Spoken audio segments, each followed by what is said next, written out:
Hello my lovely children. Last video में हमने transportation in animals and excretory system के बारे में बात की थी। आज हम बात करेंगे कि प्लांट्स में किस तरह से ट्रांसपोर्टेशन होता है। जिस तरह हमारी बॉडी के अंदर ट्रांसपोर्टेशन बहुत इंपॉर्टेंट रोल प्ले करता है, एक चीज़ जो एक जगह पे प्रोड्यूस हो रही है या एब्जॉर्ब की जा रही है उसको एक जगह से दूसरी जगह लेके जाने में, उसी तरह प्लांट्स में भी ट्रांसपोर्टेशन इक्वली हमारी तरह उतनी ही इम्पॉर्टेंट है। इसलिए आज हम शुरू करने जा रहे हैं ट्रांसपोर्टेशन इन प्लांट्स। ट्रांसपोर्टेशन शुरू करने से पहले हम बात करेंगे एक बार टिश्यू के बारे में। टिश्यू क्या होता है? हमने बहुत बार ये बात पहले भी डिस्कस की है, अब छोटे क्लासेस से पढ़ते आ रहे हो कि प्लांट्स और एनिमल्स की बॉडी छोटी छोटी सेल्स, स्मॉलेस्ट यूनिट से मिलकर बनी होती है। टिश्यू किसे कहते हैं? हम एक ऐसा ग्रुप ऑफ सेल्स जो सेम फंक्शन परफॉर्म करता है, सेम फंक्शन शो करता है। उन ग्रुप ऑफ सेल्स को हम कहते हैं टिश्यू, जो सेम फंक्शन भी शो करते हैं और इनका साइज, शेप एक्सेट्रा भी लगभग सेम होता है। जो सेल्स का या टिश्यू का जो शेप साइज है वो डिपेंड करता है कि वो किस तरह का काम करते हैं। जैसे कि अगर हम बात करें प्लांट्स के अंदर फॉर ट्रांसपोर्टेशन के लिए, ट्रांसपोर्टेशन ये किसी भी चीज़ का हो सकता है। अगर हम एक बार बात करें ट्रांसपोर्टेशन ऑफ वाटर की, वाटर के ट्रांसपोर्टेशन के लिए टिश्यू या सेल्स किस तरह की शेप की होंगी? ये जो सेल्स हैं ये ट्यूबुलर सेल्स होंगी। Tubular cells means tube like cells होंगी और ये किस तरह अरेंज होंगी? ये अरेंज होंगी ओवर वन अनदर।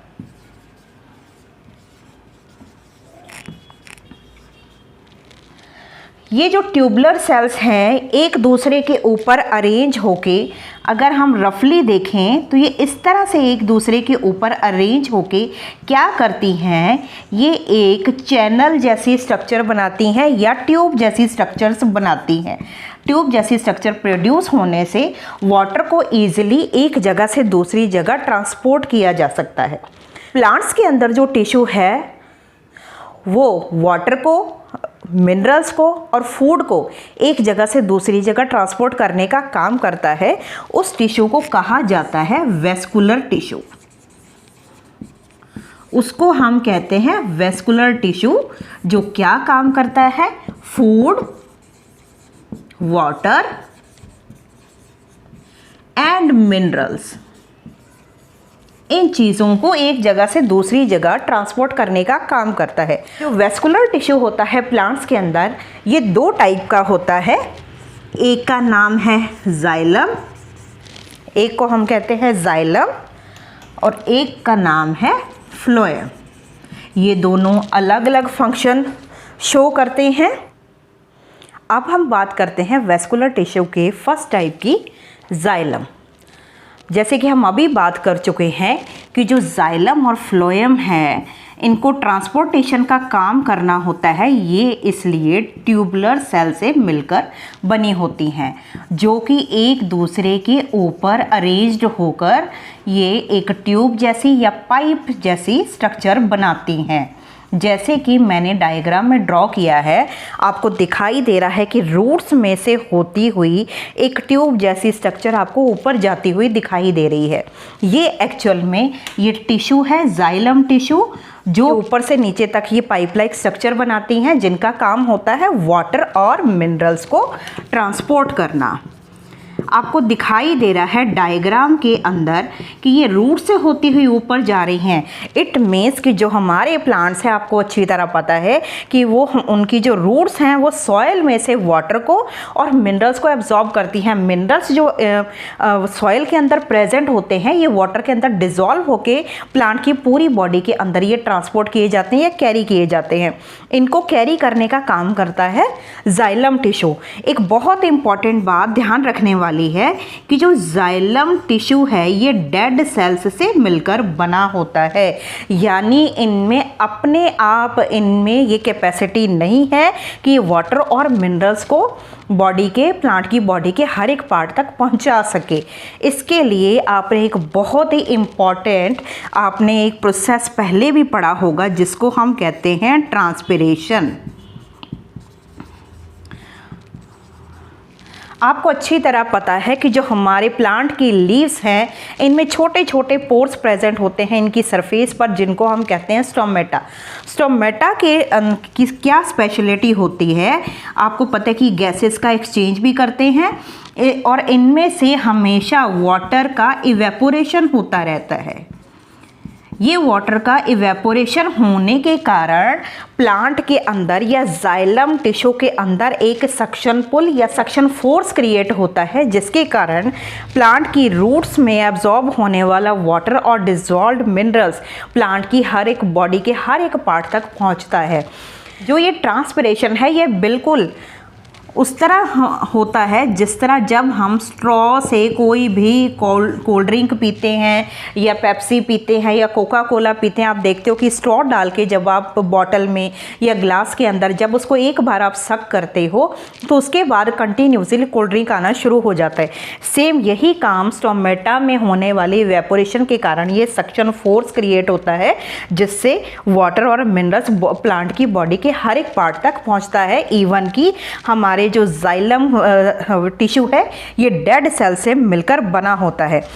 जो मिनरल्स हैं ये हमेशा डिसॉल्व्ड फॉर्म में ट्रांसपोर्ट किए जाते हैं, यानी ये सॉल्यूशन फॉर्म में इन सेल्स के अंदर या इस टिश्यू के अंदर ट्रांसपोर्ट किया जाता है।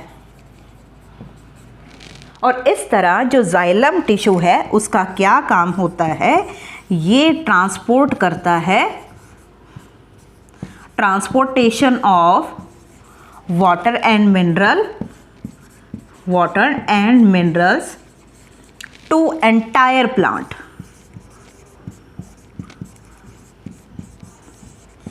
पूरे प्लांट तक ये ट्यूब जैसी स्ट्रक्चर बनाने के बाद वाटर और मिनरल्स को पूरे प्लांट के अंदर ये सर्कुलेट करता है या कैरी करता है या ट्रांसपोर्ट करता है। जाइलम टिश्यू के बाद हम वेस्कुलर टिश्यू के सेकंड टाइप की बात करते हैं, हम फ्लोएम। फ्लोएम और जाइलम में क्या सिमिलैरिटी है, ये दोनों ही ट्यूबुलर सेल से मिलकर बने होते हैं और ये भी एक दूसरे के ऊपर अरेंज होते हैं। एक दूसरे के ऊपर अरेंज होके ये भी ट्यूब लाइक स्ट्रक्चर बनाते हैं। पर जाइलम और फ्लोएम में एक बहुत बड़ा डिफरेंस क्या है, जो फ्लोएम टिश्यू है ये लिविंग सेल से मिलकर बना होता है, यानी जो भी काम फ्लोएम टिश्यू में किया जाता है वो सेल्स खुद करती हैं, इनको किसी तरह के सक्शन फोर्स की ज़रूरत नहीं होती। फ्लोएम टिश्यू का क्या काम होता है, ये फूड को एंटायर प्लांट के हर एक पार्ट तक पहुंचाने का काम करते हैं। जो भी फूड प्रोड्यूस होता है प्लांट के अंदर उसको हमेशा ये कैरी करने का काम करते हैं और ये फूड को भी सॉल्यूशन फॉर्म में ले जाया जाता है एक जगह से दूसरी जगह। प्लांट्स की हर एक बॉडी के हर एक पार्ट को ये सॉल्यूशन फॉर्म में फूड को पहुंचाने का काम करते हैं। आप छोटी क्लासेस से पढ़ते आ रहे हो, आप अच्छी तरह जानते हो कि जो फूड प्रिपरेशन का काम है ये प्लांट्स की लीव्स में किया जाता है। इनको प्लांट्स की फूड फैक्ट्रीज भी कहा जाता है। लीव्स के अंदर ये फूड प्रोड्यूस होता है फोटोसिंथेसिस के प्रोसेस की हेल्प से। फोटोसिंथेसिस से इस फूड को प्रोड्यूस किया जाता है। इस फूड को बॉडी के हर एक पार्ट तक पहुंचाने का काम करता है फ्लोएम। जैसे कि आपको डायग्राम में दिखाई दे रहा है, ये जो पार्ट है ये है फ्लोएम। इस पे आप देखोगे कि यहाँ पर ये लीव के साथ कनेक्ट किया हुआ है। यहाँ पर लीफ में जो फूड प्रोड्यूस हो रहा है इसको यहाँ से ऊपर के जितने पार्ट हैं, ब्रांचेज और जो भी पार्ट हैं, वहाँ तक भी लेके जाया जा रहा है और इस फूड को नीचे भी रूट्स तक भी पहुँचाने का काम करती हैं ये फ्लोएम टिश्यू। इस फ्लोएम टिश्यू को जो फोर्स की ज़रूरत होती है वो लिविंग सेल्स होने के कारण ये खुद सारा काम करती हैं, इनको किसी के ऊपर डिपेंड रहने की ज़रूरत नहीं होती। जो फ्लोएम टिश्यू है वो भी जाइलम की तरह इक्वली इम्पॉर्टेंट है, ये भी ट्रांसपोर्टेशन में बहुत इम्पॉर्टेंट रोल प्ले करता है।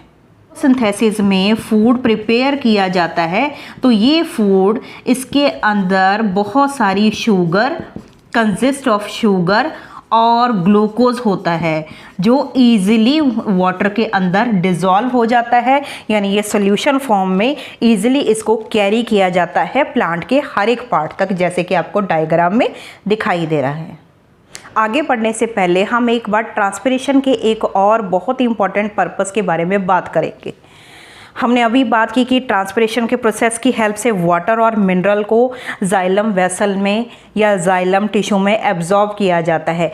इसके अलावा ट्रांसपिरेशन का एक और बहुत इंपॉर्टेंट काम होता है, it cools the plant in hot weather. ये प्लांट को कूल रखने का भी काम करता है, यानी ये प्रोटेक्ट करने का भी काम करता है बहुत ज़्यादा गर्मी से।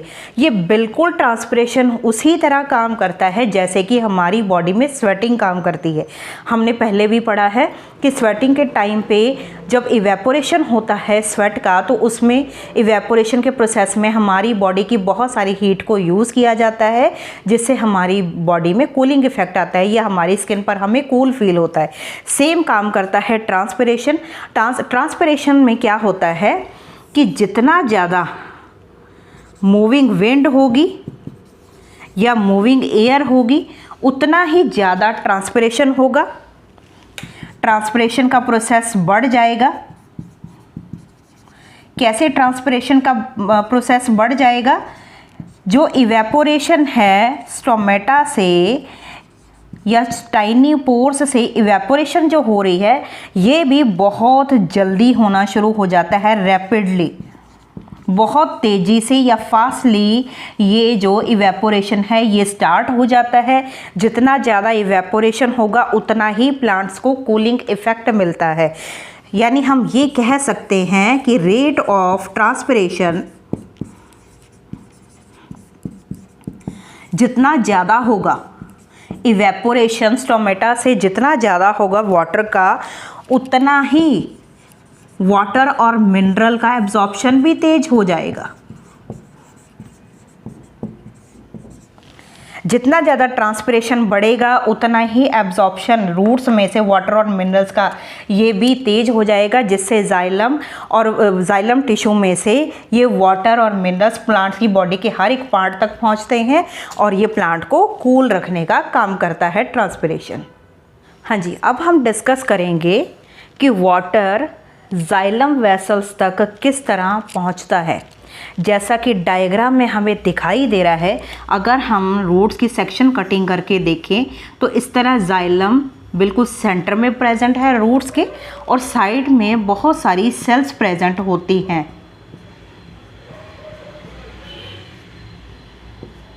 यानी जो जाइलम वेसल है ये वाटर के डायरेक्ट कांटेक्ट में नहीं होता।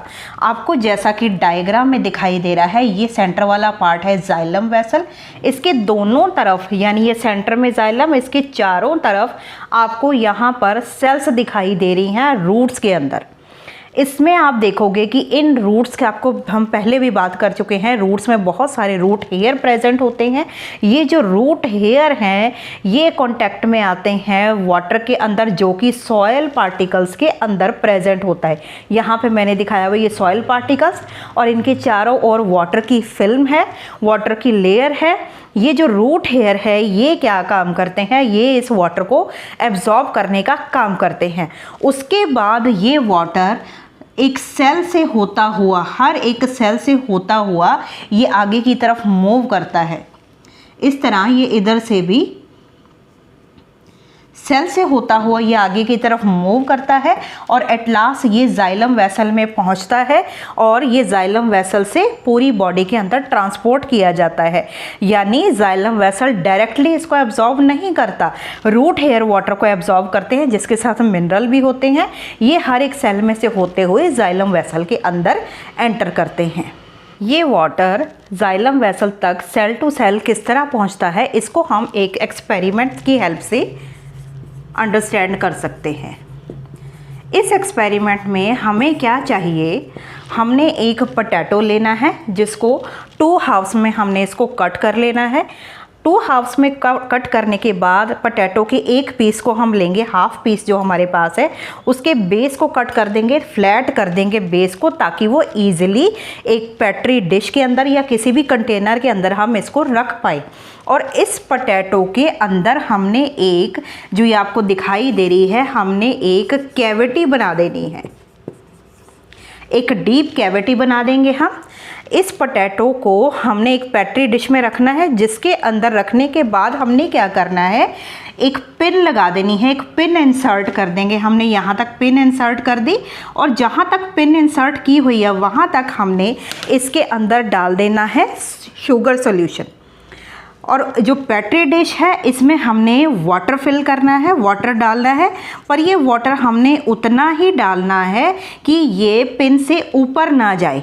कुछ घंटों के लिए हम इसको इसी तरह छोड़ देंगे। कुछ घंटों बाद हम देखेंगे कि जो शुगर सॉल्यूशन है इसका जो लेवल है ये अप हो जाएगा।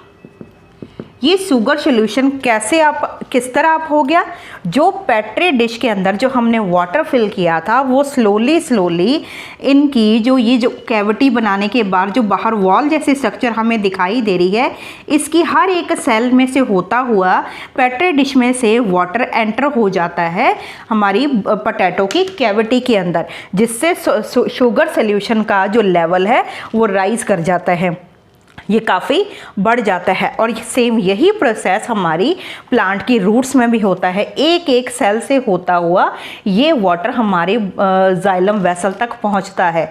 जाइलम वेसल आपको पता है कि डेड सेल्स है और जितना ज़्यादा इवेपोरेशन होगा उतनी ही जल्दी रूट हेयर्स ज़्यादा वाटर एब्जॉर्ब करेंगी और उतनी ही रैपिडली, उतनी ही स्पीडली ये वाटर जाइलम वेसल्स के अंदर एंटर करेगा। Thanks for watching my video. अगर आपको मेरी वीडियो पसंद आई हो तो इसे लाइक करें, मेरे चैनल को सब्सक्राइब करें। Thank you very much.